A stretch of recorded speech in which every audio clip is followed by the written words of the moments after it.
Saya panas mendengar uang yang dibelanjakan oleh para pelancong Indonesia ke luar negeri dalam 1 tahun itu bisa mencapai 700 triliun rupiah nilainya, atau hampir setengah APBN. Ini perilaku elitis yang tidak sampai 3% populasi Indonesia. Sementara turis mancanegara kalau belanja di Indonesia di total tidak sampai 200 triliun setiap tahunnya. Tekor sebenarnya kalau apple to apple, namun yang penting ekonomi berputar. Sekarang dari sisi jumlah, ternyata jumlah orang yang datang ke Indonesia jauh lebih banyak dari jumlah pelancong Indonesia ke luar negeri. Tapi spendingnya banyakkan orang Indonesia di luar negeri. Orang Indonesia itu memang jago belanja. Kalau turis mancanegara ke Indonesia pulang bawa oleh-oleh gantungan kunci yang hanya puluhan ribu nilainya. Sementara turis Indonesia ke luar negeri pulang bawa tas Hermes, Louis Vuitton yang harganya ratusan juta. Sekarang kita harus turun tangan membantu pemerintah yang sudah bingung, nggak ngerti lagi mau bikin apa. Yang penting tahun 2024 tongkat estafet kekuasaan harus di lingkaran mereka agar abadi kekuasaannya. Sementara rakyat asal survive. Toh rakyat sudah pinter, otopilot semua cari makannya. Bagaimana membantunya? Nah, ini bedanya New Mind dengan oposisi pengkritik yang bisanya oposisi itu lihat kejelekan pemerintah, tetapi nggak tahu juga solusinya apa. Kalaupun ada solusinya,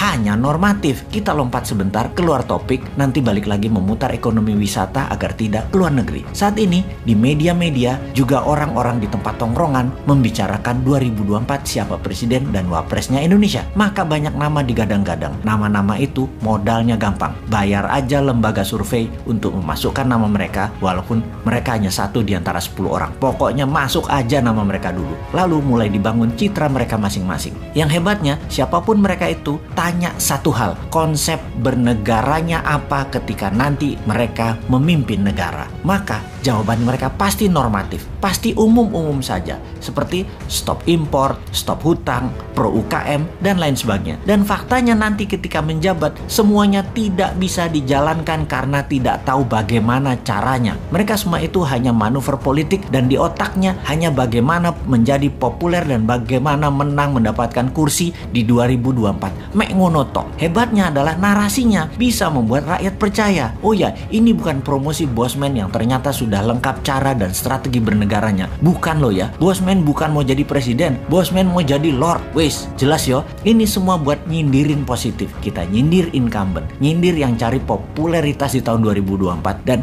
nyindir oposisi supaya semua punya konsep bernegara. Misalnya mereka mengatakan akan menghukum mati koruptor.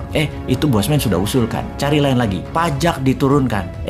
Bosman juga sudah duluan sejak 3 tahun yang lalu ngomong itu. Tutup selat di Indonesia. Wah, itu mah program Bosman. Bunga bank 0%. Itu juga Bosman yang punya program. Mati nggak lo para kandidat presiden semua konsepnya Bosman sudah duluan sebut beserta caranya. Mati gaya aja lo. Ya mending jadiin Bosman lord. Mulai paham nakalnya si Sontoloyo ini. Jadi cara mereka paling top ya paling masuk gorong-gorong, masuk ke podcast populer, sebanyak mungkin diliput media kegiatannya. Tapi ya garing. Viewer di sosmed mereka paling hanya ribuan. Tidak mungkin sampai puluhan bahkan ratusan atau jutaan viewer. Kalau mau jutaan ya ke Deddy Corbuzier paling. Oke, kita kembali ke topik bagaimana membuat 700 triliun itu ada di Indonesia aja. Sebagai acuan, cerita Dior dan Vuitton, jadi wisata itu kekuatannya bukan ekowisatanya alias lokasinya yang kuat, tetapi harus ada kekuatan penunjang seperti kuliner, event atau peristiwa, tradisi, budaya, keramahan sarana toilet, kesehatan dan pelayanan yang prima. Tentunya produk kelas dunia berharga mahal karena langka dan unik. Sungguh, event, tradisi, budaya dan experience pengalaman adalah yang paling powerful membuat turis kembali. Bagaimana kalau kita buat semuanya? Kita buat event, tradisi, budaya, kuliner, produk UMKM, kelas dunia di seluruh Indonesia plus gamifikasi yang berhadiah miliaran. Traveling di Indonesia, misalnya ke Jogja, ke Toba, modalnya per orang katakanlah 3 hari 1 juta rupiah. Ternyata bisa mendapat hadiah ratusan juta. Kalaupun nggak menang, nggak dapat hadiah gamifikasi, tetap dapat menikmati pengalaman pesona Indonesia. Untuk hal ini, kita luncurkan segera produknya. Tenang, New Mind selalu ada solusinya.